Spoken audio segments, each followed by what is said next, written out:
Hello guys, welcome back to my YouTube channel SKM study a way of success. मैं हूं आपका educator Shivam Mishra. सबसे पहले आप लोग 100 लाइक करिए क्योंकि अब हम आपके आ गए हैं सबसे बेहतरीन सा वीडियो लेके। चैप्टर वाइज है ये हमारा पृष्ठ रसायन के सभी बहुविकल्पी प्रश्न। आप लोग कमेंट करेंगे कि आपको किस पर वीडियो चाहिए और इसका चाहिए PDF डाउनलोड कीजिए, फटाक से PDF डाउनलोड कीजिए। मैं तुरंत आपका इसका PDF भेज रहा हूं। कहाँ पे इसका नोट्स मिल जाएगा?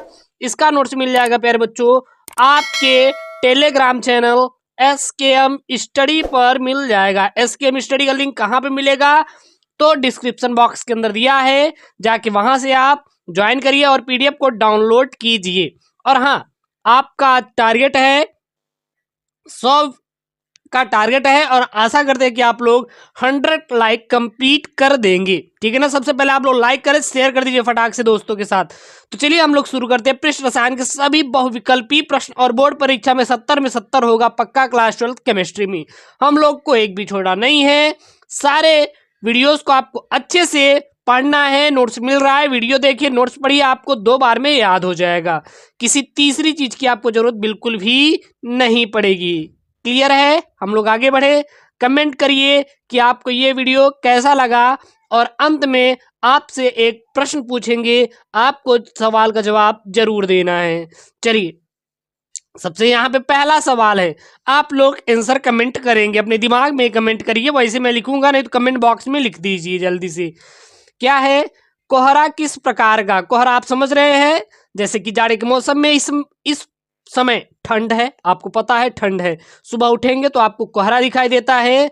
तो कोहरा किस प्रकार का कोलायडी निकाय है? द्रव गैस में घुला है, या फिर गैस द्रव में घुला है, या फिर द्रव में गैस है, या फिर गैस में ठोस है? तो जो कोहरा होता है यह किस प्रकार का कोलायडी निकाय है?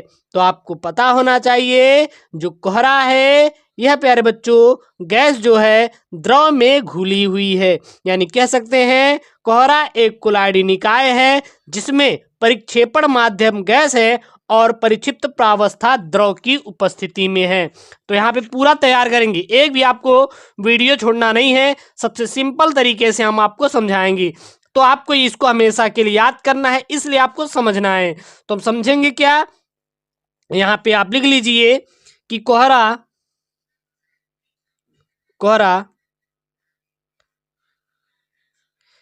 एक कोलायडी निकाय है जिसमें परिक्षेपण मतलब जो कि प्यारे बच्चों घुलता है, जो कि घोलता है। किसको घोल रहा है? गैस। परिक्षेपण माध्यम गैस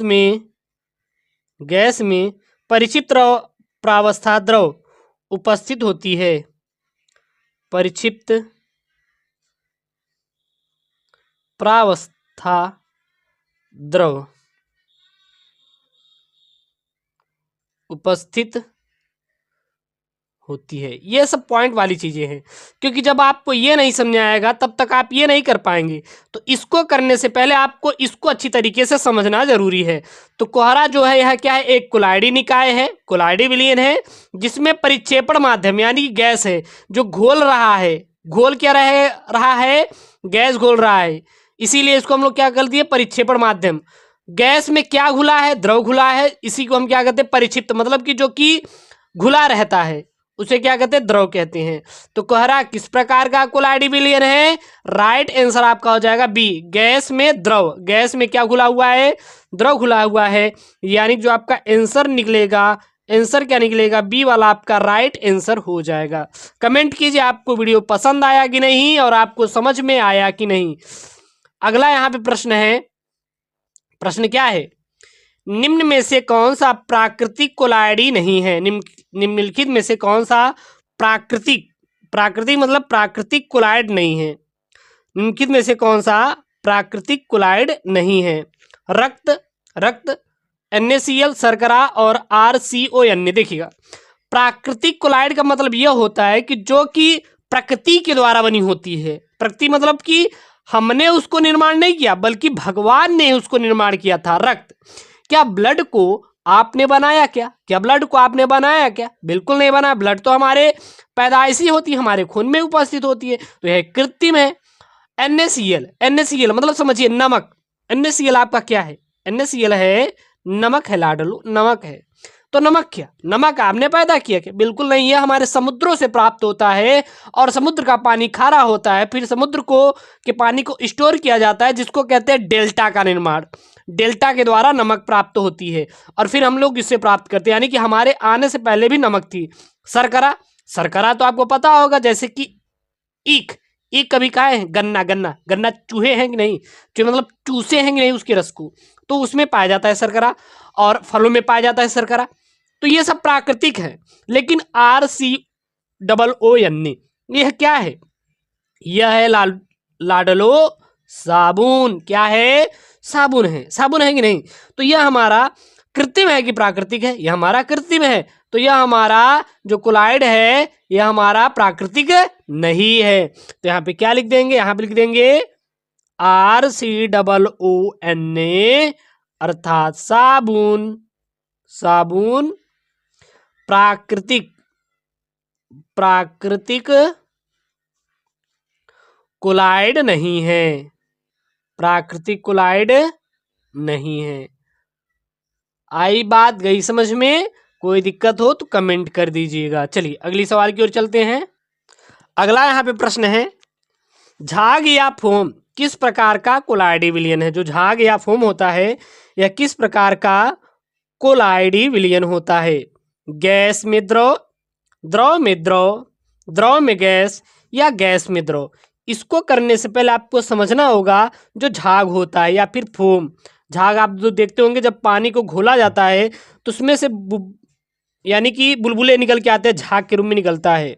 तो इसमें आपको समझना होगा कौन घुलता है और कौन घोले रहता है। तो आपको पता होगा कि बुलबुले के अंदर वायु भरी रहती है, जो बुलबुला होता है उसके अंदर वायु भरी होती है, और बाहर की ओर पतली पन्नी की तरह पानी चढ़ा होता है, द्रव चढ़ा होता है। तो घुला कौन है? घुला कौन है? उसके अंदर घुसा कौन है? Gas, gas. और सबसे बाहर क्या है? द्रव है। तो आप लिख सकते हैं कि जो गैस है वो परिक्षिप्त अवस्था है। जो गैस है इसमें वो क्या है? गैस है परिक्षिप्त प्रावस्था। और यहां पे द्रव क्या है? परिक्षेपण माध्यम, परिक्षेपण माध्यम। गैस जो है परिक्षिप्त प्रावस्था है, और द्रव जो है वो क्या है? परिक्षेपण माध्यम है। तो कह सकते हैं जब गैस परिक्षिप्त अवस्था होती है और द्रव परिक्षेपण माध्यम होता है तो क्या उत्पन्न होता है? गैस। तो पहले क्या आया? गैस आया, फिर क्या आया? द्रव आया। तो इसमें का राइट आंसर क्या हो जाएगा? इसमें का राइट आंसर क्या हो जाएगा? किसमें क्या घुला रहता है? तो जो आप कह सकते हैं, जो आप कह सकते हैं द्रव होता है, द्रव, द्रव में क्या घुला रहता है? गैस। सबसे ऊपर क्या आ रहा है? द्रव आ रहा है, फिर क्या आ रहा है? गैस आ रहा है। तो द्रव में गैस, क्या लिख सकते हैं? द्रव में गैस। जो घोलेगा सबसे पहले, और उसमें घुला क्या रहेगा? गैस, वो सबसे लास्ट में। ये चीजें आपको याद रखनी है, ठीक है ना? कॉमन सी चीजें हैं। अगला यहाँ पे प्रश्न है। प्रश्न क्या है? मक्खन एक कुलाइडी रूप होता है जब, मक्खन जो होता है एक कुलाइडी रूप होता है जब। कब मक्खन एक कुलाइडी रूप होता है? वसा परिक्षिप्त रूप होती है जल में, जल परिक्षिप्त होती है वसा में, केसीन निलंबित होता है जल में, या उपरोक्त में से कोई नहीं। तो मक्खन एक कोलाइडी रूप होता है जब, जब केसीन, जो केसीन होती है, जब केसीन आप कह सकते हैं निलंबित होती है जल में। केसीन किसके लिए बताया गया यहाँ पे? दूध। दूध को क्या बोलते हैं? केसीन। एक बात याद रखना, तो केसीन शब्द का प्रयोग किसके लिए किया जाता है? दूध के लिए किया जाता है। क्लियर है? तो आप कह सकते हैं जब केसीन निलंबित होती है जल में तो मक्खन एक कोलाइडी रूप में होता है। तो इसका आंसर क्या लिख देंगे? जब केसीन, केसीन निलंबित होता है, जल में, राइट। चलिए अगले की ओर चलते हैं। अगली आपकी सवाल है, सवाल क्या है, जब वायु परिक्षेपण माध्यम होती है तो बना हुआ सॉल कहलाता है। जब वायु परिक्षेपण माध्यम होती है तो बना हुआ सॉल क्या कहलाता है, एल्कोसॉल, हाइड्रोसॉल, बेंजोसॉल या फिर एरोसॉल। तो यहाँ पे जब वायु परिक्षेपण माध्यम होता है तो जो बना हुआ सॉल होता है वह आपका एरोसॉल कहलाता है। क्या कहलाता है आपका, एरोसॉल कहलाता है। राइट आंसर आपका क्या हो जाएगा, आपका डी हो जाएगा। और इसके उदाहरण कौन कौन से हैं, क्योंकि आपको उदाहरण भी तो जानना जरूरी है ना, तो लिख लीजिए आपके एरोसॉल है, सॉरी एरोसॉल है। एरोसॉल के उदाहरण क्या हो जाएगा, एरोसॉल के उदाहरण जैसे हो जाएगा कोहरा, और क्या है धुंध यानी धुआं, और क्या है धूल, और क्या है आपका बादल, और क्या है आपका द्रव, और कह सकते हैं स्प्रे आदि जो होते हैं यह आपके एरोसॉल के उदाहरण हैं। क्लियर है। अगला सवाल है यहाँ पे, किसी विलायक में परिक्षिप्त पदार्थ के कणों का आकार 50 एंगस्ट्राम से 2000 एंगस्ट्राम की परास में है तो विलयन होगा। तो जब विलायक में परिक्षिप्त पदार्थ के कणों का आकार जो होता है प्यारे बच्चों वह 50 एंगस्ट्राम से 2000 एंगस्ट्राम के परास के बीच होता है तो जो बना हुआ सॉल होता है वह आपका निलंबन कहलाता है, क्योंकि विलयन में परिक्षिप्त पदार्थ के कणों का आकार अगर 100 एंगस्ट्राम से अधिक है तो वह आपका निलंबन होता है। तो एक चीज आप इसको करने से पहले पॉइंट, अच्छा चलिए आंसर तो हम लिखवा दिए निलंबन, क्या हो जाएगा निलंबन, बोले तो ए राइट आंसर। बट आप नोट पॉइंट में लिख सकते हैं, क्या लिख सकते हैं कि विलयन में परिक्षिप्त पदार्थ के कणों का आकार, पदार्थ के कणों का आकार 100 एंगस्ट्राम से अधिक होने पर वह निलंबन होता है। वह क्या होता है, निलंबन होता है। यह आपको नोट कर लेना है पॉइंट में। क्लियर है। अगला सवाल है यहाँ पे, निम्न में से जल विरोधी कोलाइड है। निम्नलिखित में से जल विरोधी क्या कोलाइड है, स्टार्च, गोंद, स्टेनिक ऑक्साइड या जिलेटिन। तो निम्नलिखित में से जल विरोधी, इसमें क्या पूछा गया है, जल विरोधी पूछा गया है। तो जल विरोधी कोलाइड प्यारे बच्चों कौन सा है, आपको राइट आंसर यहाँ पे देना है। तो यहाँ पे राइट आंसर क्या हो जाएगा, सी, यानी बोले तो स्टेनिक ऑक्साइड। स्टेनिक ऑक्साइड जो होता है यह एक जल विरोधी कोलाइड कहा जाता है। क्यों, क्योंकि ऐसे सॉल्व जो केवल पदार्थों को परिक्षेपण माध्यम में मिश्रित करने से नहीं बनते उसे जल विरोधी कोलाइड कहलाते हैं, जैसे स्टेनिक ऑक्साइड। तो यहाँ पे आंसर क्या लिख देंगे, स्टेनिक ऑक्साइड, इसका क्या हो जाएगा, राइट आंसर हो जाएगा। लेकिन आपको कुछ चीजें पॉइंट में याद रखना है। पॉइंट में याद क्या लिख रखना है कि जल विरोधी कोलाइड किसे कहते हैं। तो लिख लीजिए ऐसे सॉल्व जो केवल पदार्थों को परिक्षेपण माध्यम से मिश्रित करने से नहीं बनते हैं उसे जल विरोधी कोलाइड कहते हैं, जैसे कि स्टेनिक ऑक्साइड। यह क्या है, इसका उदाहरण है। अगला यहाँ प्रश्न है, कोलाइडों को शुद्ध करने की विधि है। कोलाइडों की शुद्ध करने की विधि कौन सी होती है, पेप्टीकरण, स्कंदन, अपोहन या ब्रेडिंग आर्क विधि। तो जो कोलाइडों को शुद्ध करने की विधि मानी जाती है वह आपकी प्यारे बच्चों अपोहन मानी जाती है। किसको मानी जाती है? अपोहन जो होती है यह कोलाइडों को शुद्ध करने की विधि मानी जाती है। अगला है ब्राउनी गति का कारण क्या होता है? तो ब्राउनी गति का कारण क्या होता है? द्रव अवस्था में तापमान का उतार चढ़ाव, कोलाइडी कणों पर आवेश का आकर्षण, परिक्षेपण माध्यम के अणुओं का कोलाइडी कणों का संघात या कणों का आकार। तो आप कह सकते हैं परिक्षेपण माध्यम के अणुओं का कोलाइडी कणों पर संघात, अर्थात कह सकते हैं कि जब कोलाइडी कणों पर गति करते हुए परिक्षेपण माध्यम के अणुओं के असमान प्रहारों के कारण ब्राउनियन गति उत्पन्न होती है। तो राइट ऑप्शन आपका क्या हो जाएगा? सी। ज़्यादा बताना नहीं है आपको, इतना आपको समझ में आ रहा होगा। जो चीज़ें एक्सप्लेन करने वाली है उसको मैं आपको पूरा बता दूंगा। अगला प्रश्न है निम्नलिखित में से कौन सा गुण प्रकाशिक गुण है?